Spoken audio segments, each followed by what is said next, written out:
Nasa atin na ang anak niyo! Anak! Anak!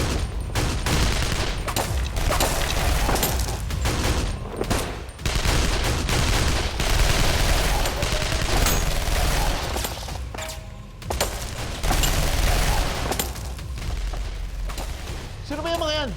Akala ko mabos na yung mga tao ni Edgardo. Hindi ko rin alam.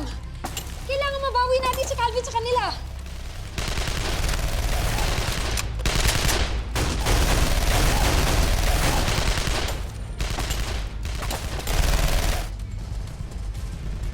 Senator, may enkwentro sa ng bahay nilang Rebecca Chen. Munda kayo.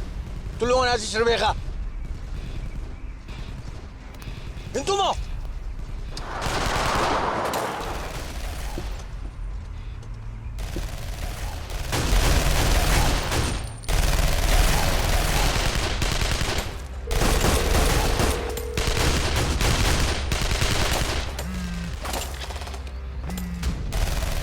Hello? Sino ka ba nyo? Hindi ko rin alam.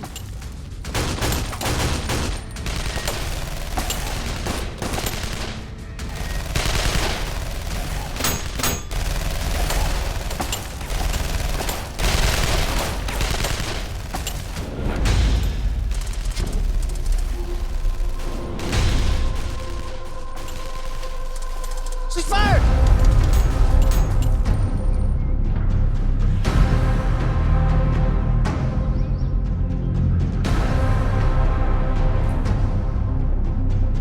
Ceasefire!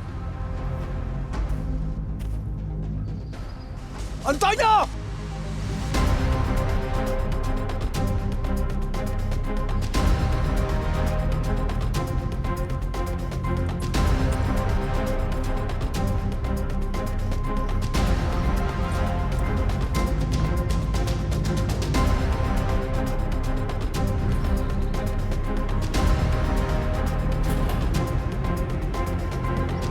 Kailangan mabalik sa akin si Calvin.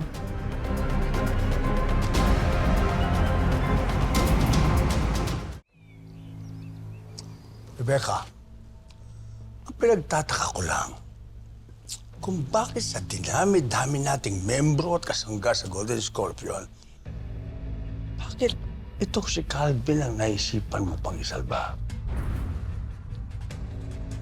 Wala namang kakwenta-kwentang tao. Kamukhang kamukha niya ang anak kong si Victor. Yung namatay kong anak. Alam ko nang sasabihin mo na nahihibang ako, na napakatang ako.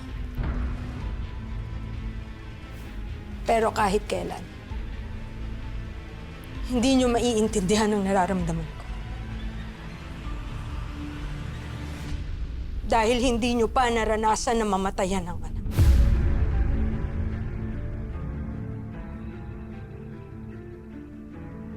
Rebecca,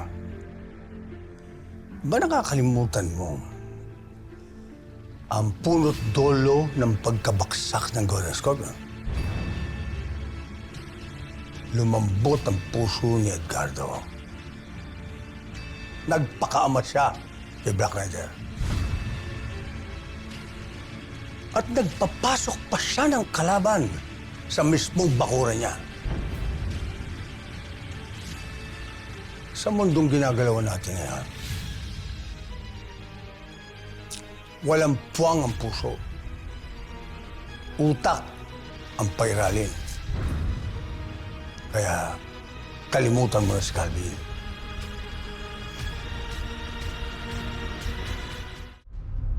Teka lang, Senator. Kung talagang galit ka kay Calvin, bakit mo kami pinigilang patayin siya? Oh, and one more thing. Bakit tumigil yung putukan sa labas nung nagkita kayo ng kalaban? Anong meron? Si Antonio. Nakita ko si Antonio. Dati ko siyang kasangga sa kapulisan nung ako'y general pa. Hindi pa kami nagkikita, hindi kami nagkakausap.